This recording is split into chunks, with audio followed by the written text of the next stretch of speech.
Have you ever poured your heart into someone, only to realize it was all a lie? Picture this: you're an empath, giving all your love, your energy, your soul, trying to fix someone who seems broken. Then, one day, the mask slips. You see the narcissist for who they really are, and your world shatters. That moment isn't just pain, it's a wake-up call from your soul. According to Carl Jung, this is when something ancient inside you trembles, sparking a transformation that changes everything.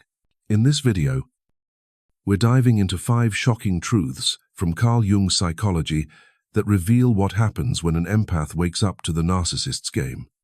From the explosion of your psyche to the birth of your sovereign self, this journey will show you how to reclaim your power and become the warrior of light you were meant to be. Stick around until the end, because if you've ever felt drained by a toxic relationship, you're about to discover why this moment is your turning point. Hit that like button. Drop a comment. Have you ever had that aha moment when you saw the truth? Let's dive in and explore your soul's awakening together. Have you ever felt someone else's pain so deeply it became your own? As an empath, you might think this sensitivity is a gift, a superpower that lets you connect with others on a level most people can't. But what if it's not just a gift? What if it's a survival mechanism forged in the fires of wounds you don't even remember? According to Carl Jung, the empath's ability to absorb the emotions of others isn't something you're born with. Like the color of your eyes, it's a response to early pain, a hidden wound that shapes how you love, give, and even suffer. Welcome to Chapter 1, where we'll uncover the first shocking truth from Carl Jung's psychology. The empath's sensitivity is rooted in a wound, and understanding it is the first step to reclaiming your power. In Jungian psychology, every trait we carry has a story.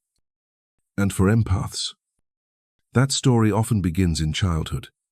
Carl Jung believed our psyche adapts to the chaos of our early world, shaping us in ways we don't always see. For empaths, this adaptation comes from a tender soul navigating a world that felt too harsh, too unpredictable. Imagine a child, maybe you, growing up in a home where emotions were a storm, parents who were distant, overwhelmed, or unable to see your soul. To survive, you learn to read the room, to sense the unspoken pain, to become what others needed. Carl Jung called this an unconscious contract, a silent agreement you made with the world. If I feel everything, if I'm useful, I'll be safe, I'll be loved. But here's the catch: that contract came at a cost. It turned your sensitivity into a radar for others' chaos, leaving you open to being drained, especially by narcissists. Let's meet Emma, a 3-4-year-old nurse who's always been the fixer in her relationships. Growing up, Emma's mother struggled with depression, and her father was often absent. As a child, Emma learned to tiptoe around her mother's moods, sensing when to stay quiet or offer comfort. She became the emotional glue of her family, always putting others first. As an adult, Emma carried this pattern into her friendships, especially with her best friend, Lisa, who seemed to need her endlessly. Lisa would call at all hours, venting about her problems, and Emma would listen, absorb, and try to fix. But over time, Emma noticed she was exhausted physically, emotionally, spiritually. She thought her empathy was her strength, but it was also her Achilles heel. When Lisa dismissed Emma's own struggles, saying, "You're so strong, you don't need help," Emma started to wonder, why do I always feel so empty after giving so much? Sound familiar? Maybe you've felt that same ache, pouring your heart into someone who never seems to give back. Carl Jung would say, Emma's story isn't just about Lisa, it's about the hidden wound that made Emma an empath. In his work, Carl Jung described the psyche as a complex system, shaped by early experiences that live in the unconscious. For empaths, this wound often forms in what he called the family system, the subtle dynamics, where a child learns to prioritize others' needs to feel safe or valued. Maybe your parents leaned on you to be their confidant, or maybe you grew up in a chaotic home where you had to predict emotional storms to avoid conflict. This sensitivity, Carl Jung argued, isn't just intuition, it's a trauma response, a way to protect yourself by becoming what others need. But here's the first shocking truth. Your empathy, while beautiful, was forged in pain, and that pain makes you vulnerable to narcissists, who sense your willingness to give and exploit it. This doesn't mean your empathy is a flaw. Carl Jung saw the empath sensitivity as a profound connection to the collective unconscious, the shared reservoir of human experience.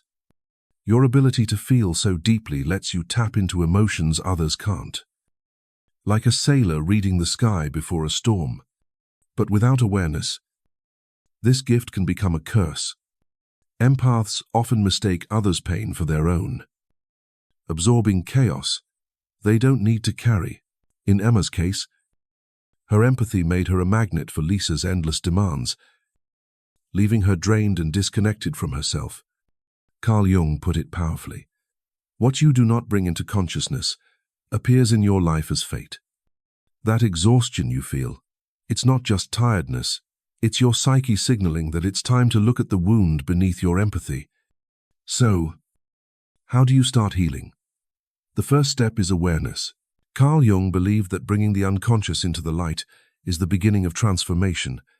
Start by asking yourself, when did I first learn to put others' needs before my own? Maybe it was a moment in childhood, like comforting a parent or staying quiet to keep the peace. For Emma, reflecting on her past helped her see that her empathy was born from trying to fix her mother's sadness. This realization wasn't easy. It brought up grief, even anger, but it was also freeing. By naming her wound, Emma began to see her sensitivity as both a strength and a boundary to protect. Here's a practical tip. Take 10 minutes to journal about a time you felt drained by someone. Write down what you felt, what they needed from you, and how it connected to your past. Ask, does this remind me of a childhood pattern? This simple act can shine a light on your hidden wound, helping you understand why you give so much. Carl Jung called this shadow work, facing the parts of yourself you've buried. It's not about blaming your past. It's about understanding it, so you can choose differently. Let's pause and reflect. Have you ever felt like you're carrying someone else's pain, only to realize it's leaving you empty? That's your hidden wound speaking, and it's asking you to listen. Carl Jung's wisdom reminds us that your empathy is a gift, but it's also a call to protect your soul. As we move to the next chapter, we'll explore how the narcissist's mask, their persona, pulls you into their game, and how to start seeing through it. So, stick with us. When have you felt drained by someone else's chaos? Drop a comment below. And let's keep diving into your soul's journey. Have you ever been drawn to someone's charm, only to realize it was all a facade? As an empath, you're wired to see the best in people, to feel their pain, and believe in their potential. But with a narcissist, that gift becomes a trap. They wear a mask, so convincing it hooks your heart, pulling you into their game before you even know you're playing. In Carl Jung's psychology, this mask is called the persona, a carefully crafted image designed to dazzle and deceive. Welcome to Chapter 2, where we'll uncover the second shocking truth. The narcissist's illusion is built on their persona, and seeing through it is the key to breaking free from their control. In Jungian terms, the persona is the face, We show the world a social mask that helps us navigate life. For most of us, it's a tool to fit in, like smiling at a coworker or being polite at a party. But for a narcissist, the persona is a weapon. Carl Jung described it as a complicated system of relations between individual consciousness and society. And narcissists master this system. They craft an image of charisma, confidence, or even vulnerability to draw people in, especially empaths who are sensitive to emotional cues. This mask isn't just a lie, it's a performance designed to make you believe there's someone they're not. And as an empath, you're the perfect audience, because your heart wants to trust, to heal, to connect.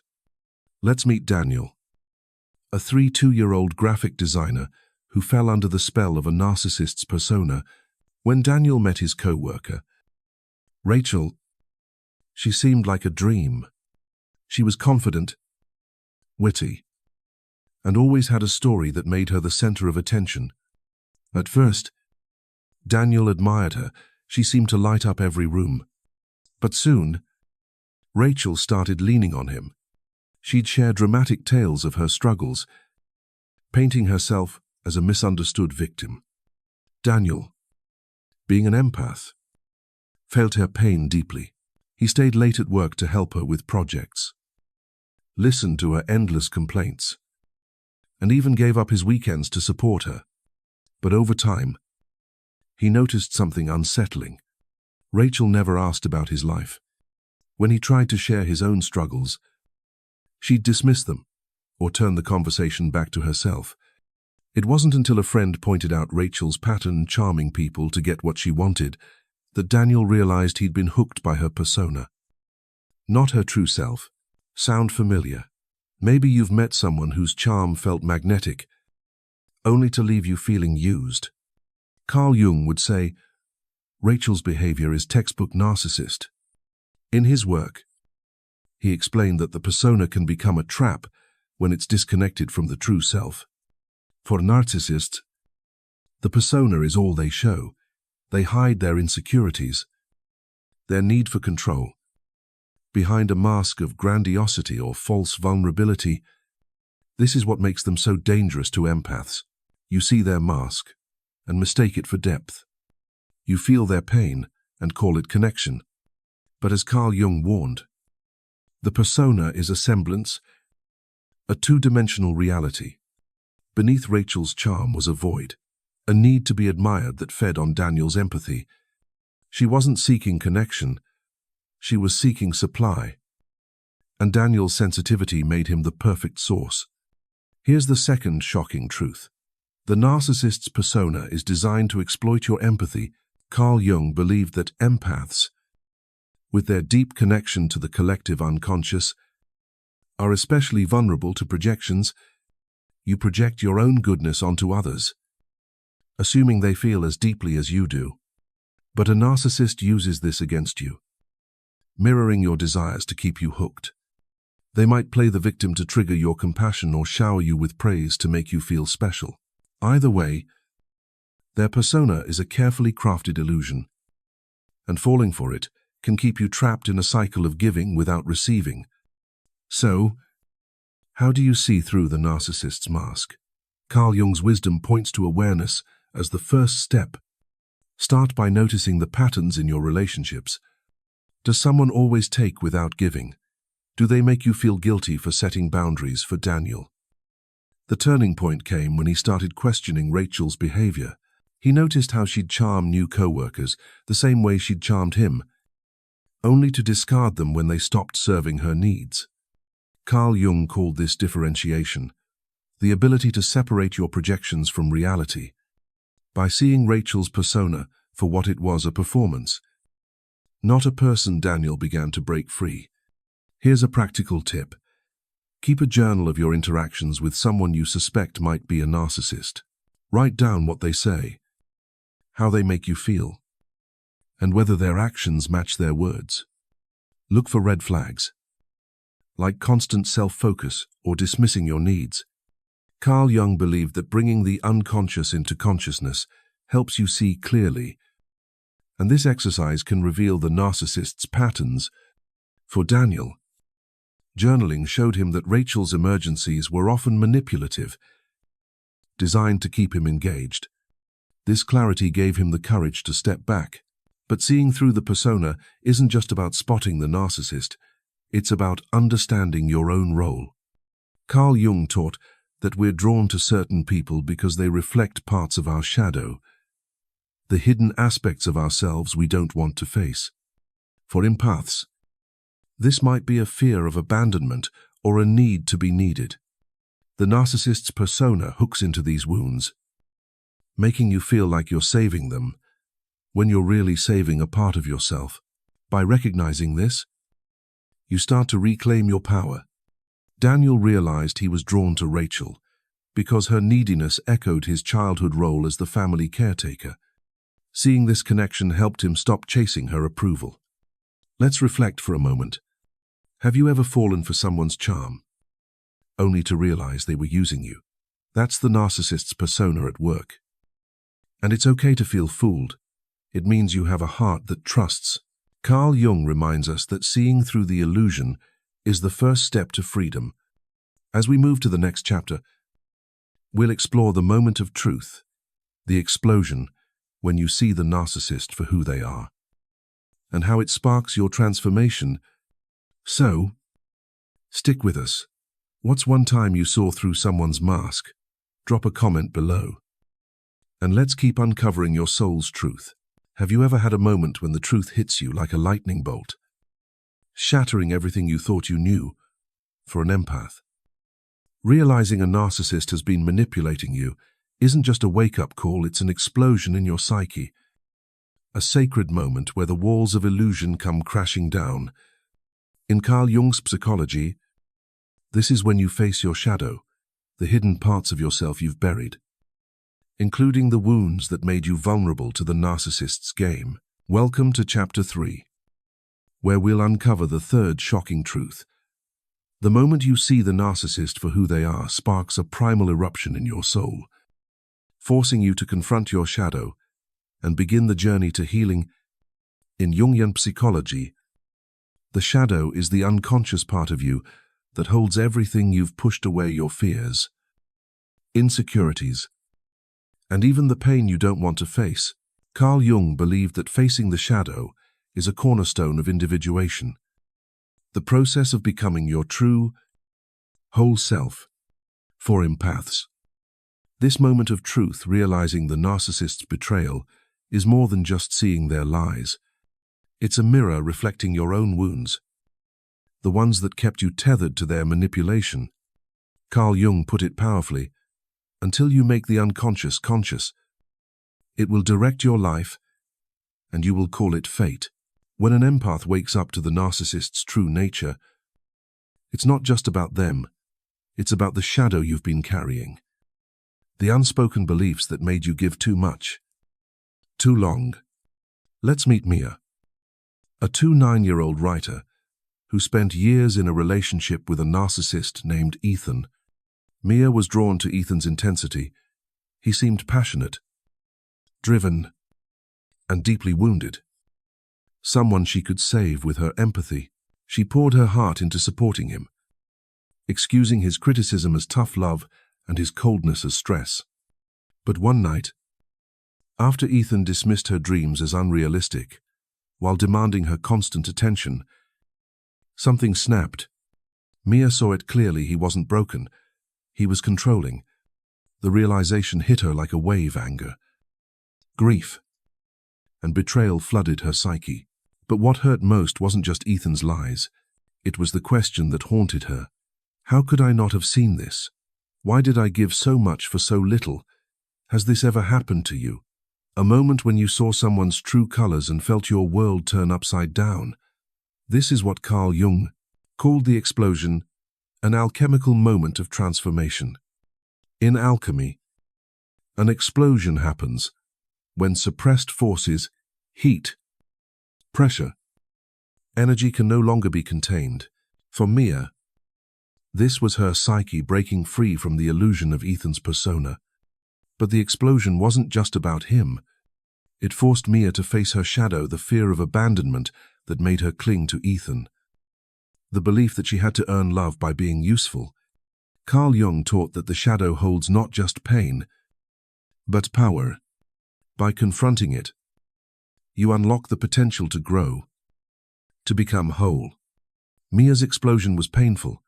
She cried for days, questioning everything, but it was also sacred. It marked the moment she stopped betraying herself. Here's the third shocking truth. The explosion isn't just about seeing the narcissist's betrayal, it's about facing your own. Carl Jung believed that empaths often betray themselves by ignoring their own needs, shaped by that childhood, unconscious contract we talked about in Chapter 1. For Mia, her shadow held the belief that she wasn't worthy unless she was saving someone.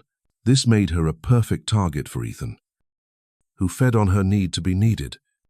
When she saw his true nature, she also saw her own role in the dynamic, not to blame herself, but to understand why she stayed so long.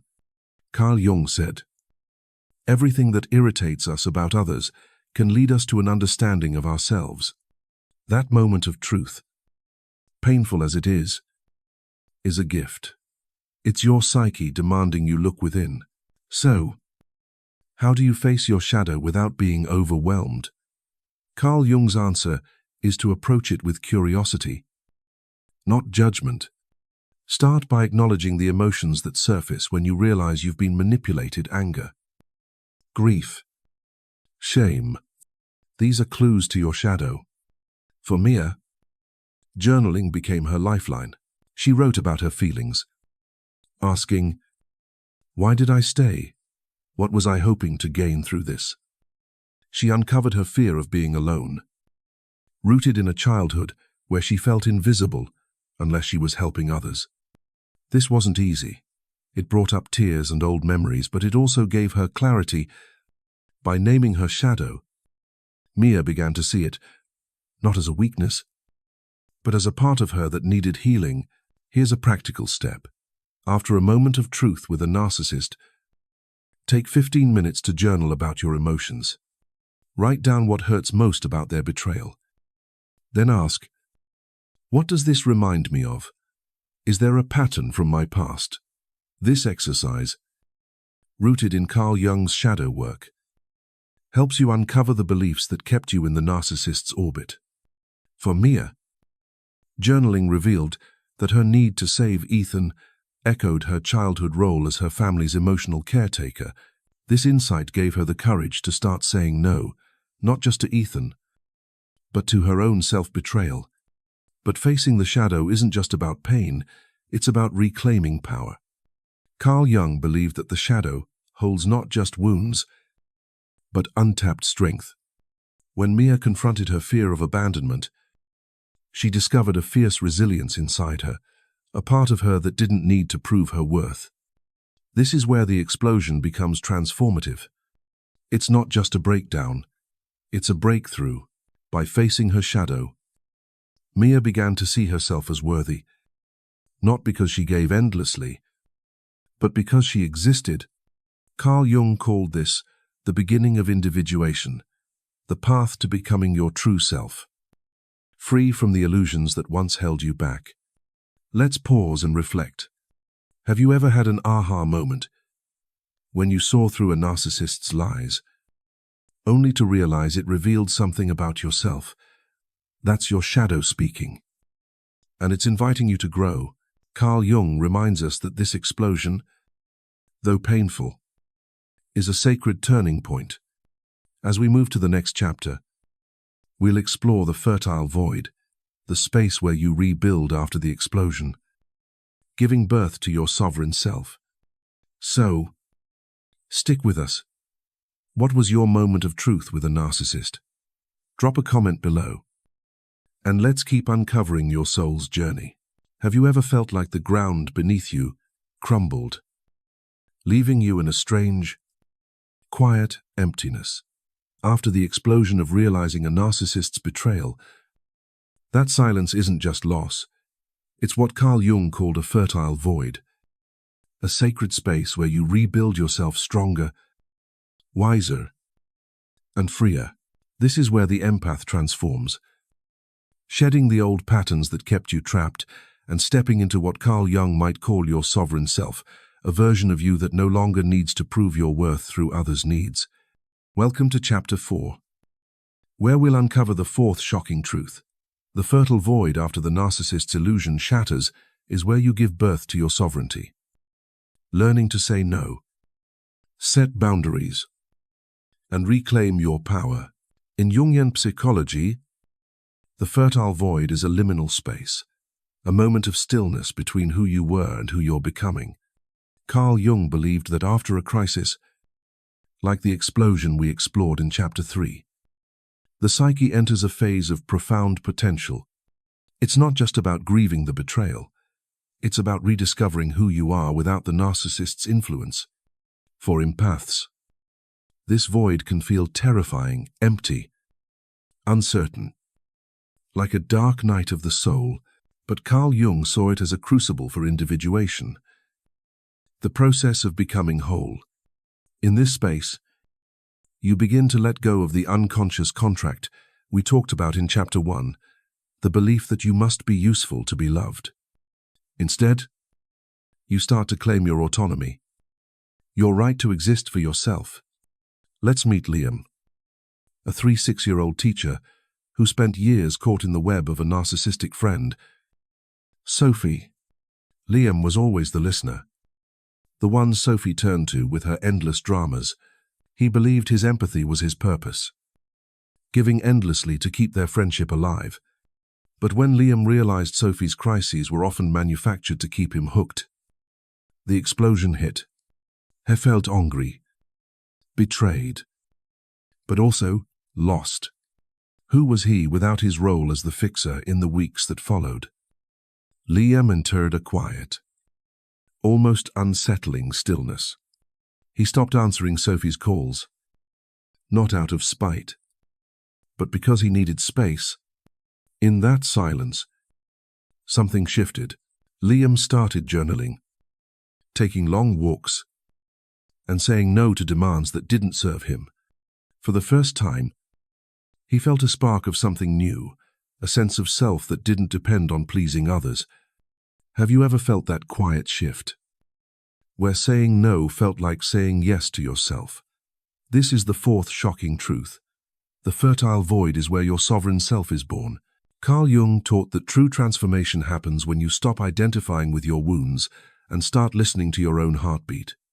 For empaths, this means unlearning the habit of absorbing others' chaos. The narcissist's betrayal, painful as it was, becomes a catalyst. It forces you to question the old patterns that kept you, giving too much patterns rooted in that childhood need to be good or useful.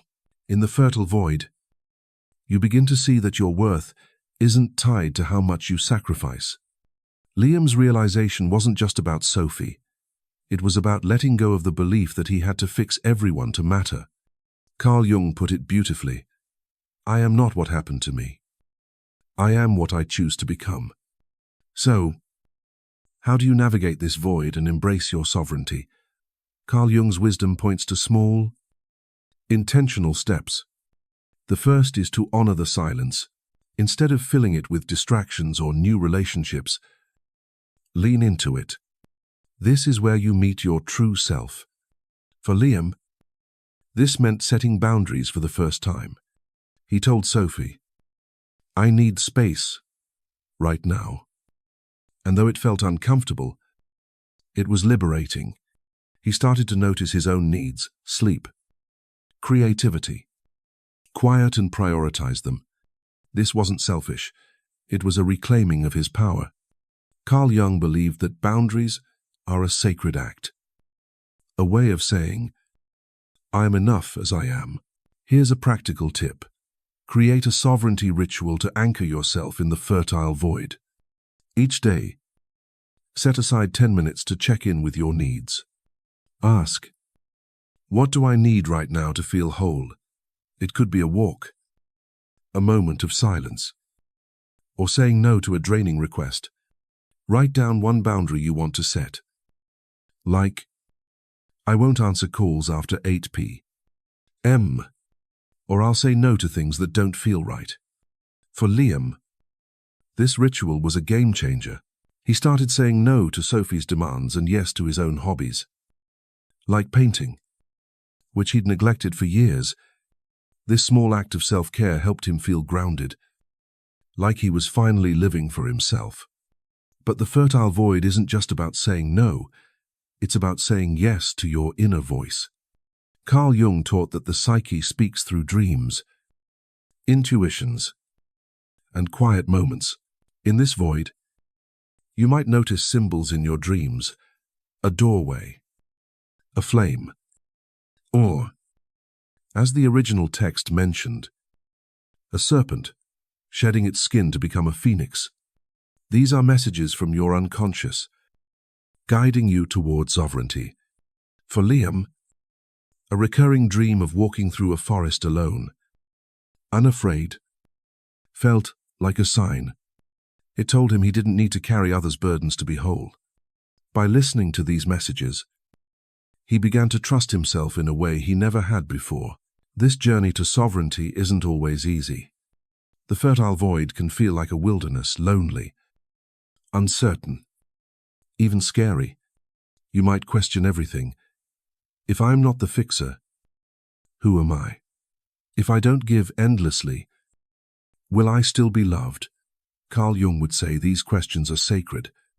They're your psyche inviting you to redefine yourself, not as a mirror for others, but as a flame of your own. Liam's transformation didn't happen overnight. He stumbled, doubted himself, but each boundary he set, each moment he chose himself, built a stronger foundation. He became what Carl Jung might call a sovereign, someone who lives authentically, guided by their own truth. Let's reflect for a moment. Have you ever said no to someone and felt a spark of freedom, like you were reclaiming a piece of yourself? That's the fertile void at work, birthing your sovereign self. Carl Jung reminds us that this emptiness is where you find your power. As we move to the next chapter, we'll explore how this new self becomes a warrior of light, using your empathy with discernment to live fully and freely. So, stick with us. What's one boundary you've set to protect your peace? Drop a comment below. And let's keep walking this path together. What does it feel like to finally stand in your own power, unshaken by the chaos of others? As an empath who's faced the narcissist's betrayal, survived the explosion, and emerged from the fertile void, you're no longer the same. You've shed the old patterns that once drained you, and now you're stepping into what Carl Jung might call the sovereign empath, a warrior of light who uses their sensitivity not to absorb darkness, but to transmute it. Welcome to Chapter 5, where we'll uncover the fifth shocking truth. The sovereign empath is a healed warrior, wielding their empathy with discernment to live authentically and inspire others. This is the culmination of your journey, where you become the light you were always meant to be. In Jungian psychology, transformation doesn't end with breaking free from illusion. It's about becoming whole. Carl Jung's concept of individuation is the process of integrating all parts of yourself, including the wounds and strengths we've explored. For empaths, this means redefining your sensitivity as a source of power, not a burden. The original text called this the shift from a wounded healer to a healed warrior of light, someone who no longer sacrifices themselves for others, but uses their empathy with clarity and strength. This is the sovereign empath, a person who walks into a room not to fix everyone, but to resonate with truth, setting boundaries that radiate authenticity. Let's meet Sarah, a 40-year-old therapist who once gave everything to a narcissistic partner, Mark. Sarah's empathy made her a natural caregiver, but it also trapped her in Mark's cycle of manipulation. She excused his controlling behavior as passion, and poured her energy into saving him. But after the explosion of realizing Mark saw her as a resource, not a partner, Sarah entered the fertile void. She spent months journaling, reflecting, and rebuilding. Through this, she discovered her sensitivity wasn't a weakness, it was her superpower. But only if she used it wisely. Sarah started saying no to Mark's demands, choosing herself instead. She pursued her passion for therapy, helping others heal while honoring her own boundaries. Today, Sarah doesn't chase approval or absorb others' pain. She shines as a warrior of light, guiding others with her empathy and discernment. Sound inspiring? Maybe you're starting to feel that spark of sovereignty in yourself. This is the fifth shocking truth. The sovereign empath doesn't just survive, they thrive as warriors of light. Carl Jung taught that true power comes from integrating your shadow and living authentically. For empaths, this means using your sensitivity with discernment, knowing when to give, when to walk away, and when to protect your energy. The narcissist's betrayal, painful as it was, taught you a vital lesson. Not all pain deserves your compassion, and not all love is love. Sarah learned this when she stopped trying to fix Mark and started focusing on her own growth. Carl Jung put it profoundly. Your vision will become clear only when you look into your heart. Who looks outside? Dreams. Who looks inside? Awakes. By looking within, Sarah awoke to her sovereignty, becoming a beacon of light, not a sponge for darkness. So, how do you become this warrior of light? Carl Jung's wisdom points to living with intention. First, practice discernment, the ability to see who truly resonates with your soul and who seeks to control it. This means noticing when someone's needs are actually manipulation. Sarah started asking herself, does this person respect my boundaries before giving her energy? If the answer was no, she walked away. Not with anger, but with clarity. This shift transformed her relationships. She attracted people who valued her, not just needed her. Carl Jung called this resonance, connecting with others based on authenticity, not obligation. Here's a practical tip. Create a discernment checklist for your relationships. Before investing your energy, ask 3 questions. 1. Does this person respect my boundaries? 2. Do their actions match their words? 3. Do I feel energized or drained after being with them? Write down your answers and trust your intuition. For Sarah, this checklist was a revelation. She realized Mark's constant crises were a tactic to keep her hooked, not genuine vulnerability.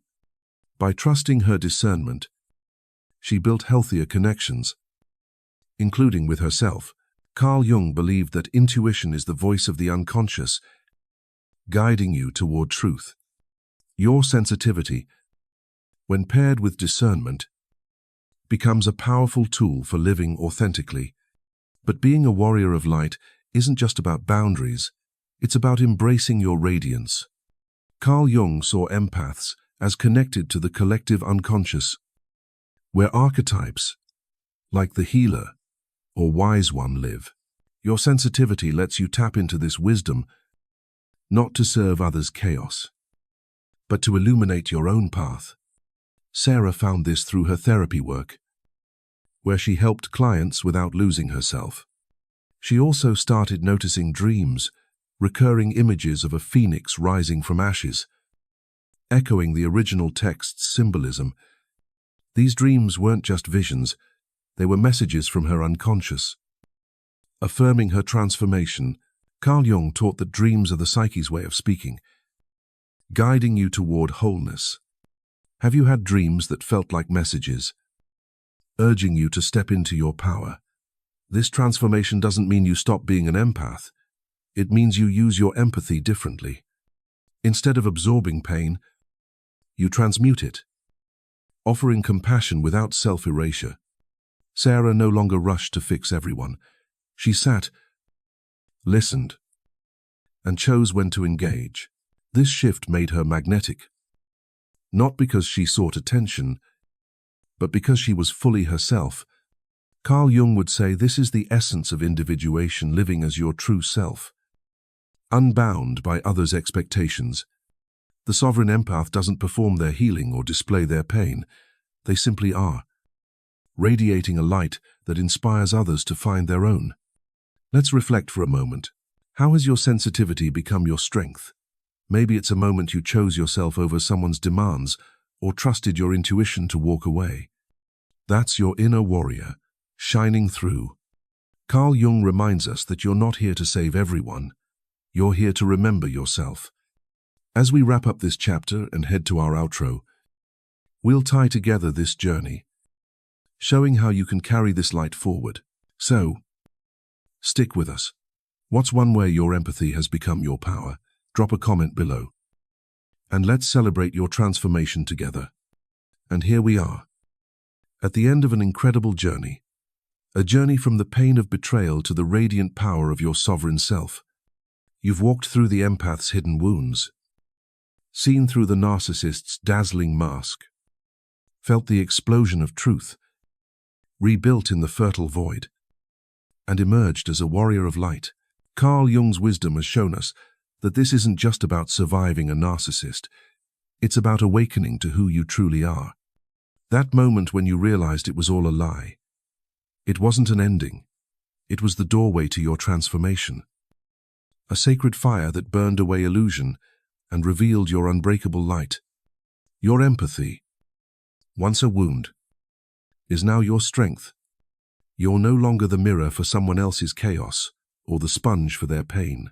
You're a flame, burning brightly with discernment, boundaries, and authenticity. Carl Jung taught us that the path to individuation is about becoming whole, and you've taken that path step by courageous step.